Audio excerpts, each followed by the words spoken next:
پانی منگتا رہا خولی، بہت برا حال، ہاتھ پیر کٹے تڑپتا پانی منگو نے آخیا تینوں یاد ہے کہ حضرت امام حسین رضی اللہ عنہ بے بس ہو گیا، بیٹے شہید ہو چکے، بھرا مارے گئے، ساتھی انہیں آخری حجت صاحب سے قائم کی تھی، حالانکہ وہ جانتا سی پہلا بے ایماناں تے رحم نہ اگے رحم ہوندا تے پہلا نہیں جانتے بچے اور عورتاں پانی نہ دیندے، مگر 6 مہینے دے بچے نوں تھد چکے اور میدان سے لے گئے کہ تاکہ قیامت تک یہ ثابت ہو جائے بھی یہ بھائی نہ کوئی حکومت دی گل ہے نہ کوئی شرافت دی گل ہے، لوگ بالکل دین ایمان تو خالی۔ بیٹے نوں جا کے آخیا میں مجرم میں تہاڈا قصوروار ہاں، مینوں جو مرضی الزام دیو، یہ بچہ بھی کسی شریعت مجرم ہے گا، یہ پیاس نہ تڑپ رہا پانی دے دیو۔ خود لشکر چہل چلو ہوئی، سپاہ جڑی سی انہاں تے زلزلہ آیا بھئی یار باقی ایک بے گناہ بچے نوں کیوں نہیں پانی دیتا؟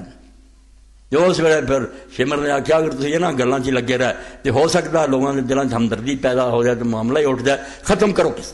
ایسے خولی حرامی نے تیر چلایا، امام دے بازو نوں چھیدیا، اگے بچہ سی وہ ہلکوں دی لنگ گیا، خون دا پھارا چھٹا۔ آپ نے آسمان ور کر کے آخیا اللہ اگر تو یہ چاہنا کہ تیرے رسول دی اولاد نہ ہو اس امتحان سے خوش ہیں، اسی تیرے فیصلے تے راضی، کوئی گلا نہیں۔ اس ویلے انہیں آخیا مختار ہے تو پانی منگتا کتیا، اسی طرح تو مرے گا۔ زمین چٹتا رہا، ڈک مارتا رہا، بری بات مارتا۔ بعد انہیں آخیا انہاں دیاں لاشاں بھی سارو، چھڈنا کوئی نہیں میں۔